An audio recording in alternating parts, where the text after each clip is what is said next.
ഈ അടുത്താണ് മലയാളത്തിന്റെ പ്രിയ നടൻ ജയറാമിന്റെ മകൻ കാളിദാസ് ജയറാമും തരിണിയും തമ്മിലുള്ള വിവാഹം നടന്നത്.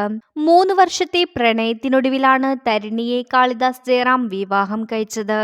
ഗുരുവായൂർ അമ്പലത്തിൽ വെച്ച് നടന്ന ചടങ്ങിൽ കാളിദാസിന്റെയും തരിണിയുടെയും കുടുംബത്തിനൊപ്പം സിനിമാ മേഖലയിലെ പ്രമുഖരും പങ്കെടുത്തിരുന്നു. കാളിദാസും തരിണിയും ഹണിമൂണിനായി വിദേശത്തേക്ക് പറക്കുമെന്നാണ് റിപ്പോർട്ടുകൾ നേരത്തെ പറഞ്ഞിരുന്നത്. വിവാഹം കഴിഞ്ഞ് 3 ദിവസങ്ങൾക്ക് ശേഷം ചെന്നൈയിൽ വിവാഹ സൽക്കാരവും ഇവർ സംഘടിപ്പിച്ചിരുന്നു. ഇതിന് പിന്നാലെയാണ് യുവമിഥുനങ്ങൾ ഇപ്പോൾ വിദേശത്തേക്ക് മധുവിധുവിനായി പറന്നത്. കാളിദാസ് തന്നെയാണ് ഇൻസ്റ്റഗ്രാമിലൂടെ ചിത്രങ്ങൾ പങ്കുവച്ചത്. എന്നാൽ ചിത്രങ്ങൾ കണ്ടതോടെ ആരാധകരും വളരെയധികം സന്തോഷത്തിലാണ്.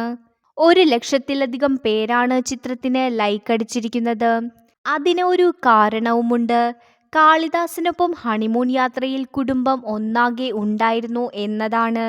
ചിത്രങ്ങളിൽ കാളിദാസും തരിണിയും മാത്രമല്ല, അച്ഛനായ ജയറാമും അമ്മയായ പാർവതിയും സഹോദരിയായ മാളവികയും മാളവികയുടെ ഭർത്താവ് നവനീതും ഉണ്ടായിരുന്നു. ഫിൻലാൻഡിലാണ് ഹണിമൂൺ എന്നാണ് കാളിദാസിന്റെ പോസ്റ്റിൽ പറയുന്നത്. മഞ്ഞുപുതച്ച ചുറ്റുപാടിൽ ഇവർ 6 പേരും പരസ്പരം ചേർന്ന് നിൽക്കുന്ന ചിത്രങ്ങളാണ് കാളിദാസ് പങ്കുവച്ചത്. ഇതോടെ മിഥുനം വൈബ് എന്നാണ് തമാശ രൂപേണ ചില ആരാധകർ പറയുന്നത്. വിവാഹത്തിന് മുന്നോടിയായി നടന്ന പ്രീ വെഡിംഗ് ആഘോഷവേളയിൽ ജയറാം മരുമകളെക്കുറിച്ച് പറഞ്ഞത് ഇങ്ങനെയാണ്: തരിണിയെ മരുമകളായിട്ടല്ല, മകളായിട്ടാണ് കുടുംബത്തിലേക്ക് സ്വീകരിക്കുന്നത് എന്നായിരുന്നു ജയറാം അന്ന് പറഞ്ഞത്.